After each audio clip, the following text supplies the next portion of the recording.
Chers eschatophiles et théophiles, voici pour vous le 7e épisode de l'Atlantide cachée dans la Bible. Aujourd'hui, nous verrons comment les Atlantes en sont arrivés à la totale corruption et ce qui leur vaudra 5 grands malheurs causant leur destruction. D'après Platon, les attributs divins qui furent donnés aux dieux, comme les anges descendus sur terre, et s'étaient profondément altérés à cause de leur mélange avec la nature humaine mortelle. Nous avons vu que, quoique voulant conserver les vertus divines, les anges Atlantes finirent par être corrompus. Et la porte du péché s'ouvrit plus largement à la descendance née du mélange des anges au sang humain de Clito. Toute la race qui en découla fut corrompue, devenant incapable de vertu et de plus en plus portée à faire le mal.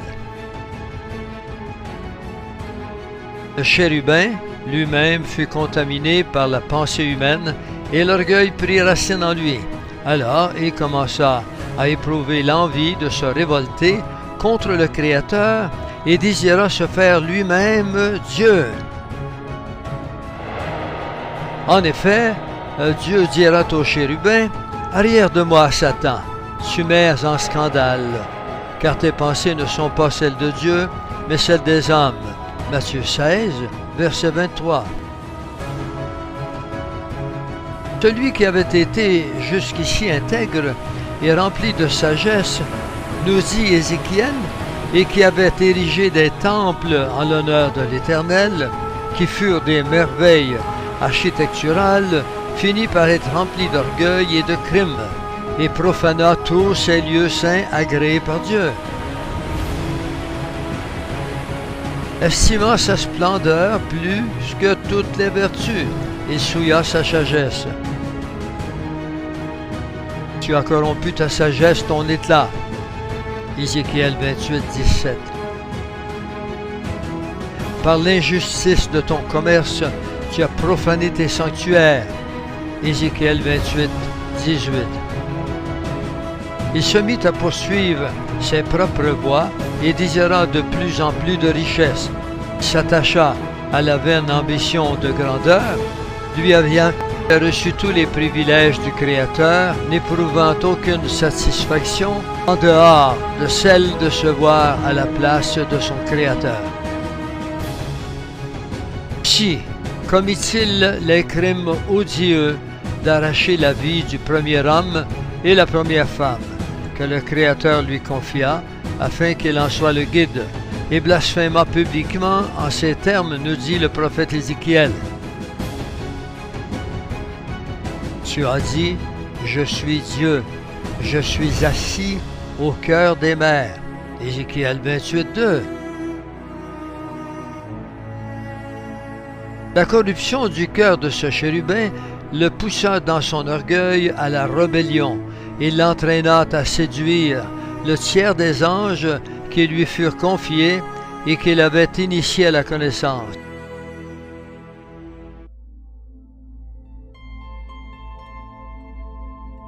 Ces anges, à cause de cette connaissance, lui vouèrent désormais la plus haute admiration. Cependant, d'autres anges, appelés dieux dans plusieurs mythologies, et vivant loin de l'Atlantide, sur les territoires en deçà des colonnes d'Héraclès, étaient, d'après Platon, demeurés les gardiens fidèles des lois divines données par le Créateur. Qui allait s'opposer au royaume du chérubin et lui livrer une guerre qui fut ordonnée par le Créateur. La présence de ce peuple d'anges est traduite dans le chapitre 28 d'Ézéchiel, où l'on parle des étrangers qui furent envoyés contre l'Atlantide pour livrer bataille contre le désormais royaume rejeté par Dieu.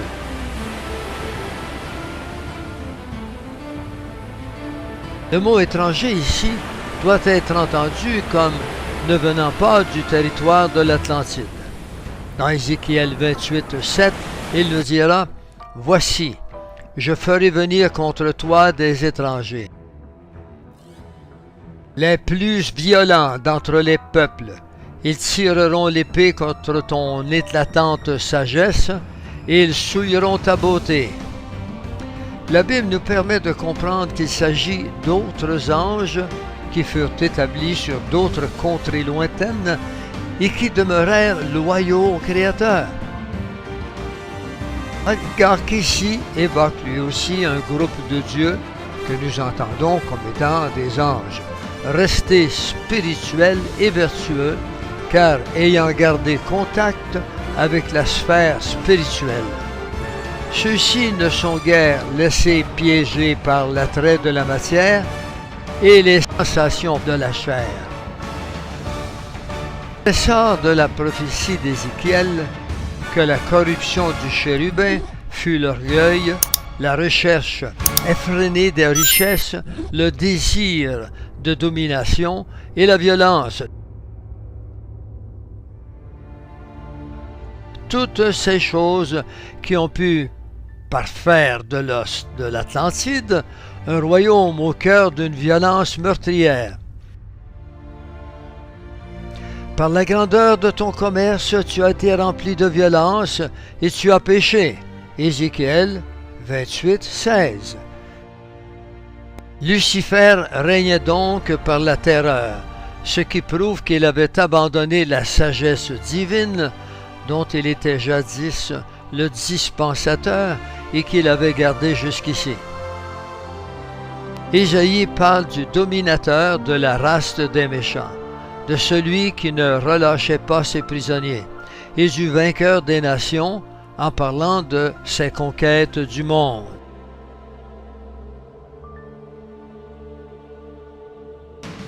Ici les grands malheurs qui se tomberont sur la race de l'Atlantide. Le premier grand malheur, la période glaciaire.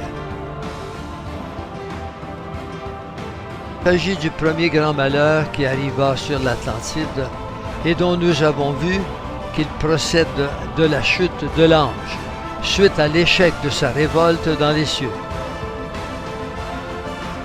Le chérubin fut précipité des cieux sur la terre et attaché à un astéroïde de manière à ne pouvoir inverser sa chute. La chute de l'ange avec l'astéroïde eut un impact sur la Terre qui la fit dévier de son axe de rotation, causant un déplacement des pôles magnétiques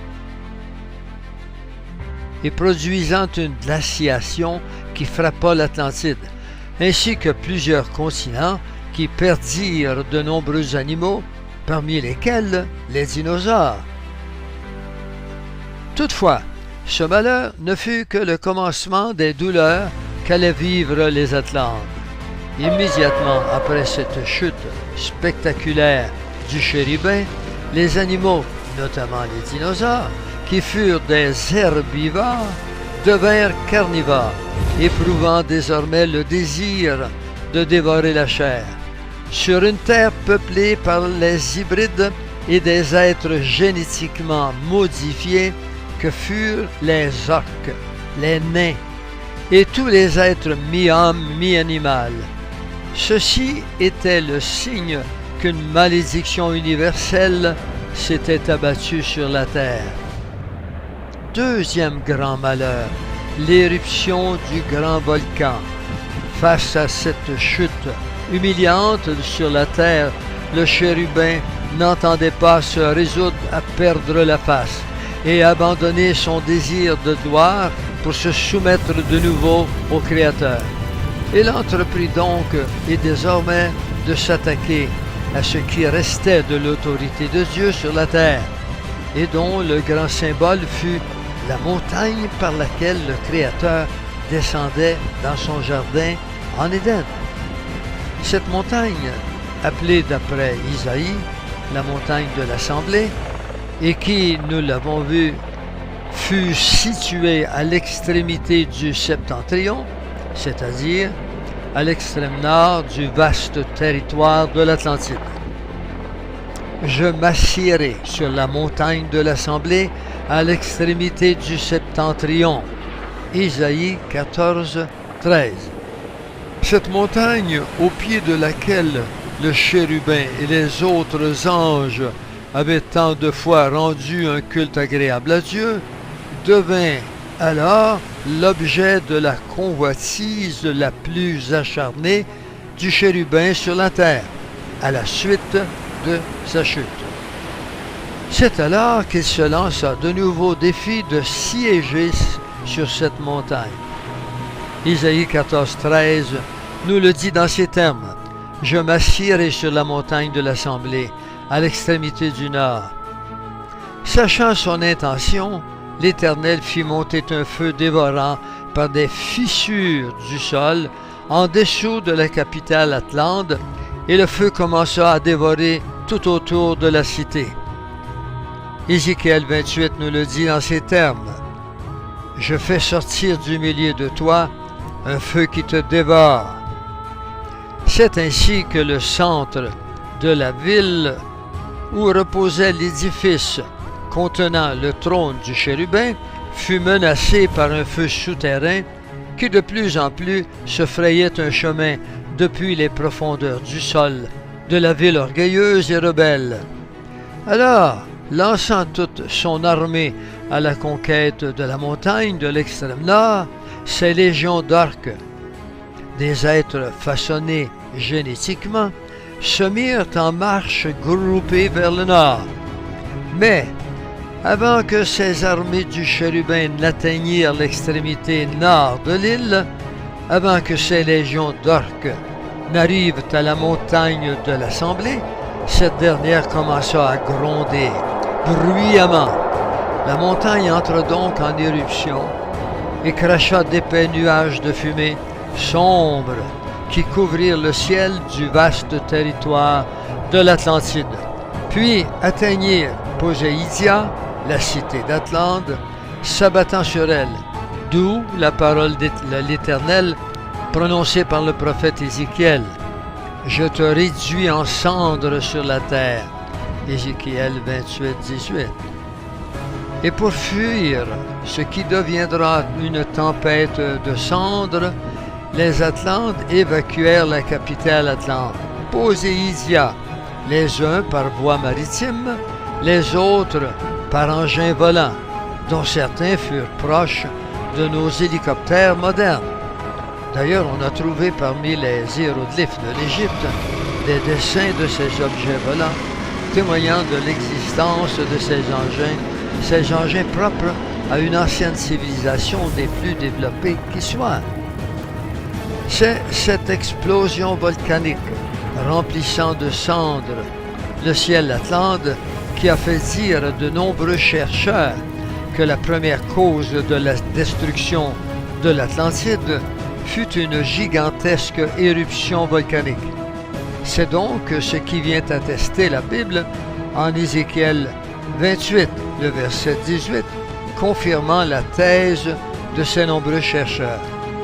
Et l'on peut comprendre pourquoi d'ailleurs une adaptation cinématographique de ce grand mythe par le célèbre réalisateur Walt Disney montre, comme nous le dit le prophète Ézéchiel, qu'un feu sous forme de larve volcanique attaqua l'Atlantide par-dessous la ville.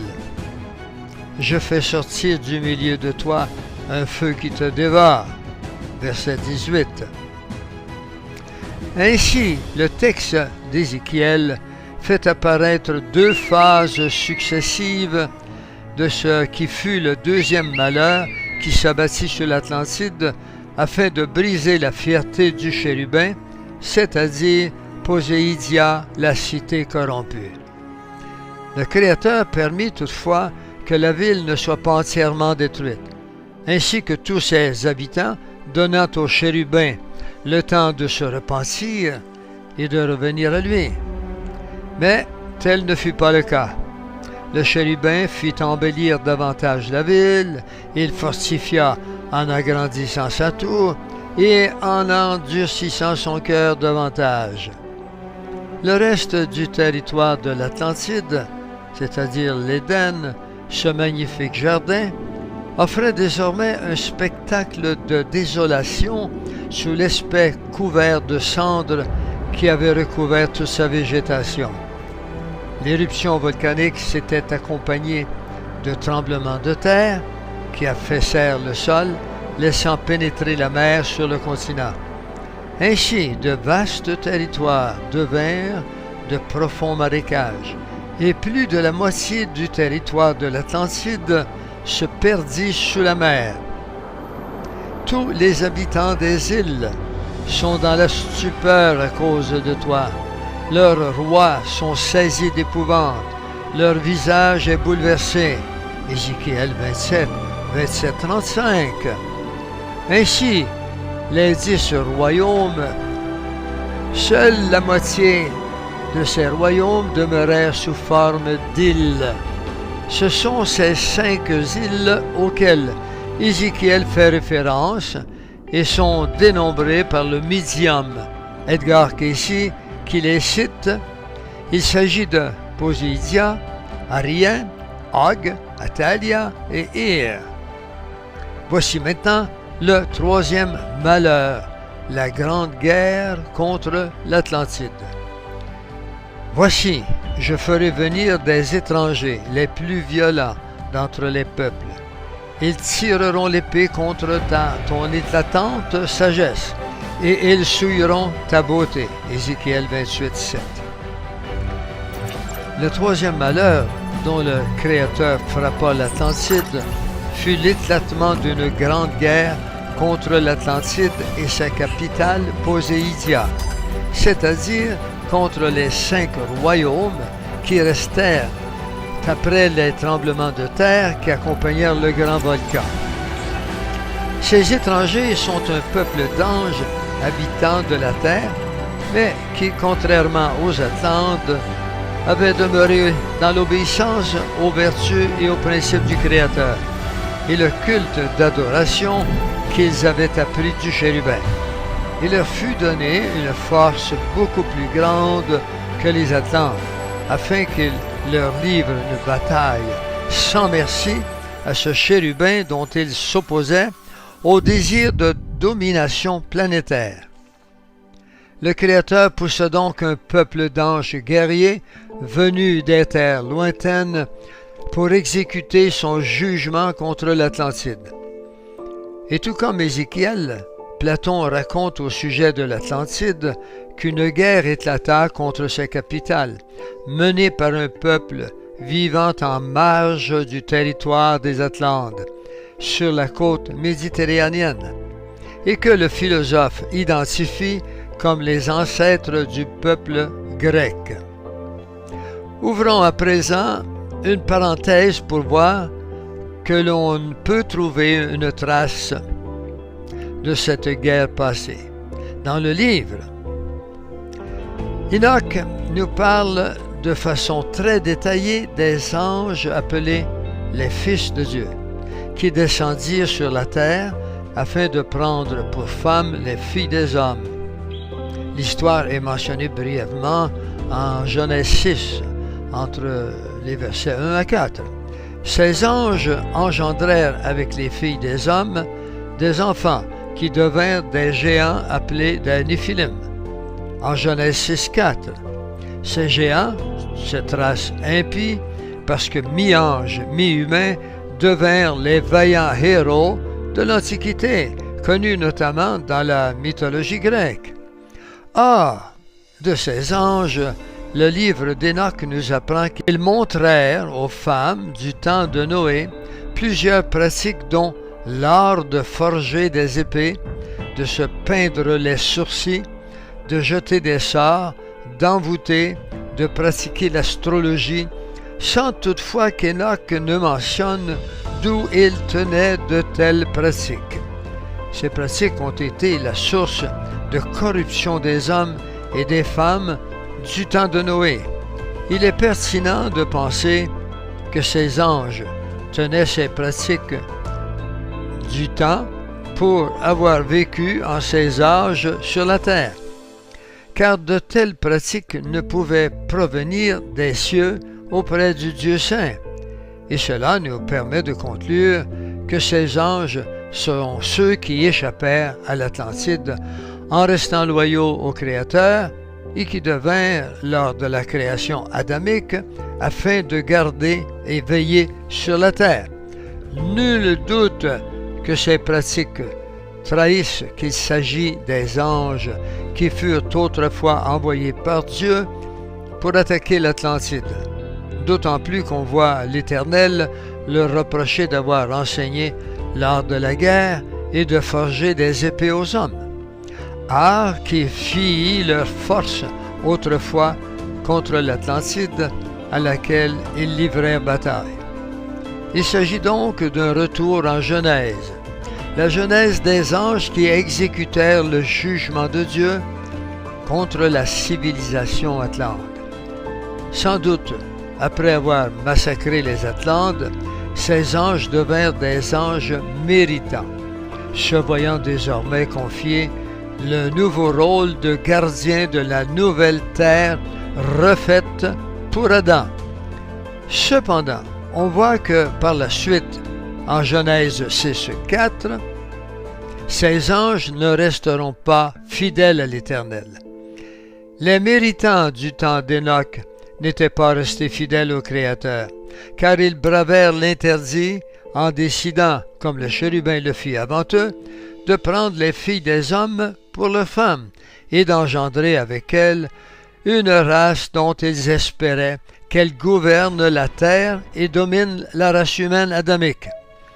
Ils voulaient avoir une descendance royale qui perpétuerait leur nom, comme le fit le chérubin dans l'Atlantide.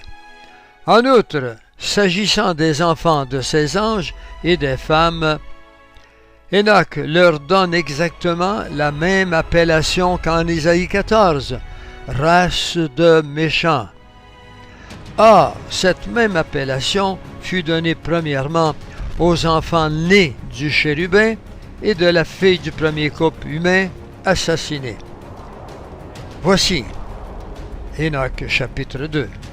Il arrive avec 10 000 de ses saints pour juger toutes les créatures, pour détruire la race des méchants et réprouver toute chair à cause des crimes que le pécheur et l'impie ont commis contre lui. Dites-leur à ces intelligences célestes: vous avez eu le ciel pour demeure, mais les secrets d'en haut ne vous ont pas été révélés. Cependant, vous avez connu un secret d'iniquité, et vous l'avez dévoilé aux femmes dans les mouvements de votre cœur, et par là vous avez multiplié le mal sur la surface de la terre. Enoch 16, les versets 3 et 4. De quel secret d'iniquité l'Éternel parle-t-il dans ce texte d'Enoch? Il est logique de penser que c'est celui de la première union entre un ange et une femme, celle du chérubin et de la jeune Clito dans l'Atlantide. Et le passage d'Enoch précise bien que les secrets du ciel ne leur avaient guère été révélés, mais ils ont appris un secret d'iniquité, signifiant que ce secret ne pouvait provenir que de la terre, et donc de l'Atlantide, où ils avaient été témoins de ce péché et de toutes ses conséquences. Ces anges étrangers d'Ézéchiel avaient gardé les vertus divines, mais aussi le don d'incarnation, qui est celui de pouvoir se manifester en chair, et ce jusqu'à la nouvelle création sous Adam. C'est ce don d'incarnation qui leur permit de venir physiquement auprès de filles descendantes d'Adam et de coucher avec ces dernières. Il ajoute que les défenseurs de la loi de 1 combattirent les fils de Bélial, exécutant ainsi le jugement du Créateur contre ce peuple atlante, devenu orgueilleux et corrompu. Cela rejoint très bien le prophète Ézéchiel et le récit du philosophe Platon. Pour revenir à la guerre qui se déclencha, Ézéchiel va nous permettre de comprendre que les anges furent remplis de violence parmi tous les peuples d'anges de la terre, afin de détruire la race des méchants et de vaincre les innombrables armées d'orques, les ennemis, en Isaïe 14, 21. Ces anges venus de l'extérieur du continent Atlante attaquèrent donc l'Atlantide et sa capitale Poséisia, et bataillèrent jusqu'à atteindre physiquement le chérubin qui mourut percé de coups. Et tu mourras comme ceux qui tombent percés de coups au milieu des mers. Ézéchiel 28, verset 8.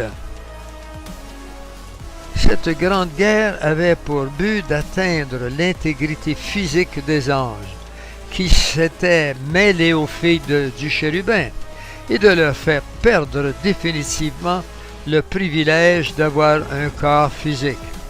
Ces corps dont l'Éternel leur fit don pour mener toutes les expériences d'une vie biologique sur la terre, c'est-à-dire dans la matière.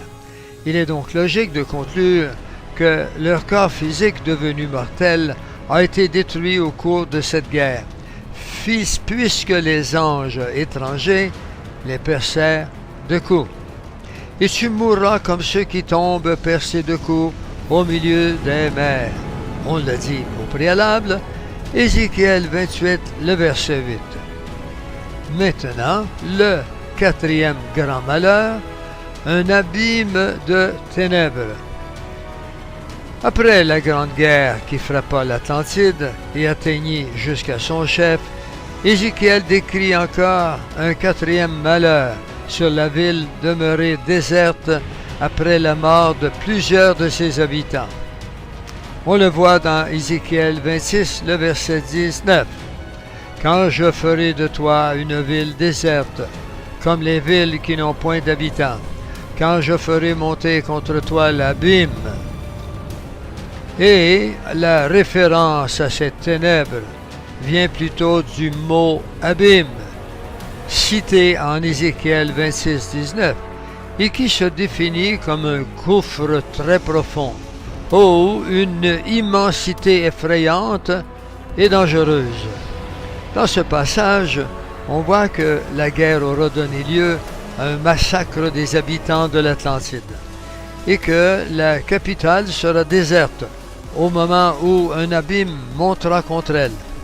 Il faut entendre un grand vide de ténèbres qui recouvrira non seulement le ciel Atlante, mais aussi la terre entière, annonce d'un anéantissement devenu inéluctable. Le terme abîme suffit pour comprendre que le phénomène a une envergure planétaire et que les autres anges ayant combattu et vaincu les Atlantes seront rappelés vers les cieux à ce moment-là. Cette image illustre bien la réalité de ce malheur, car les élites qui nous dirigent savent pertinemment tout ce qui s'est passé sur l'Atlantide avant qu'ils subissent le grand cataclysme qui acheva de l'engloutir sur les mers. Les Atlantes, dont il resta que quelques races et quelques rares habitants, seront donc subitement coupés en énergie pour éclairer la ville et seront dans l'effroi face à ce qui devra advenir suite à ces effrayantes ténèbres.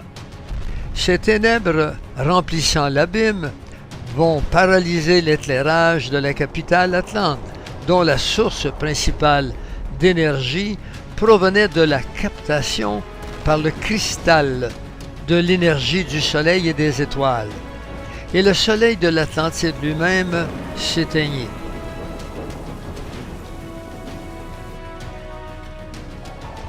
Voici le cinquième malheur, englouti par les eaux. Ézéchiel 27, 34. Et quand tu as été brisé par les mers, quand tu as disparu dans les profondeurs des eaux, presque immédiatement après la montée de l'abîme contre la ville, la dernière étape amenant à l'anéantissement de l'Atlantide arriva. un cataclysme d'une ampleur planétaire se produit. La grande masse des eaux constituant les océans se souleva de sa base, par des tremblements de terre causant des raz de marée et des tsunamis dévastateurs. Ces tremblements de terre causèrent l'affaissement du continent Atlante dans un vase creux et le fit littéralement disparaître sous les eaux. Ce grand cataclysme survint immédiatement après la montée de l'abîme de ténèbres contre l'Atlantide. Quand je ferai monter contre toi l'abîme, et que les grandes eaux te couvriront. Ézéchiel, verset 19 du chapitre 26. Ce malheur a vu tout ce qui restait du continent Atlante sombrer littéralement sous les mers, notamment les 5 îles, dont l'île de l'Atlantide. Un cataclysme qui a fait dire à plusieurs autres légendes anciennes qu'il y a eu plusieurs déluges et non pas un seul survenu à l'époque de Noé dans la Bible. Ils n'ont donc pas tort. Il y a bien eu une grande inondation avant le déluge de Noé. Si l'on considère ce grand cataclysme qui causa l'engloutissement de l'Atlantide, qui sera suivi d'une répercussion mondiale, d'autres passages décrivent de façon claire cette catastrophe qui fut le premier déluge et l'engloutissement de l'Atlantide.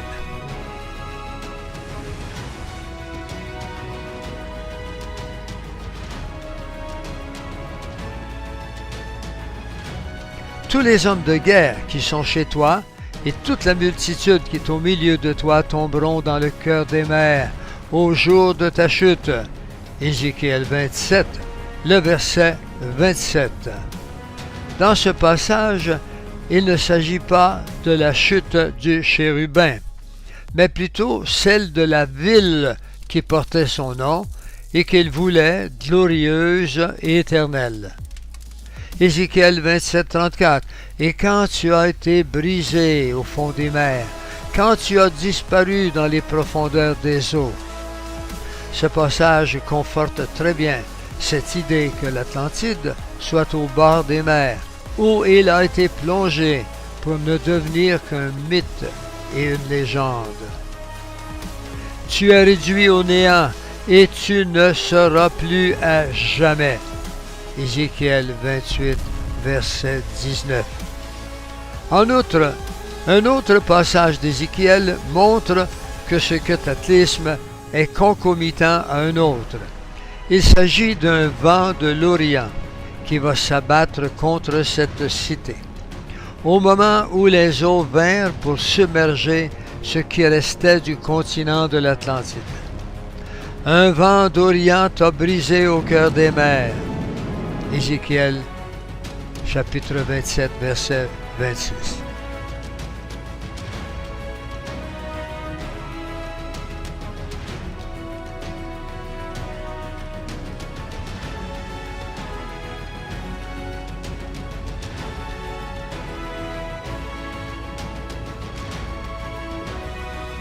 Ce vent achève donc également la série des malheurs pour constituer ainsi ce qu'on peut appeler un jugement cosmique, c'est-à-dire impliquant la Terre par les tremblements de terre, les déluges par l'eau, les laves volcaniques par le feu, le vent, les ouragans, mais aussi la guerre par les épées, les chutes d'astéroïdes et les nuages de ténèbres, c'est-à-dire l'abîme.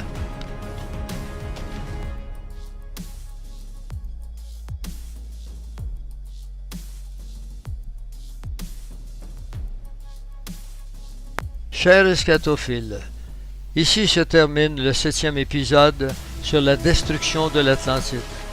Demeurez des nôtres afin de constater comment la fin de l'Atlantide dépeint bien le commencement de la recréation en Genèse 1, entre les versets 1 et 2.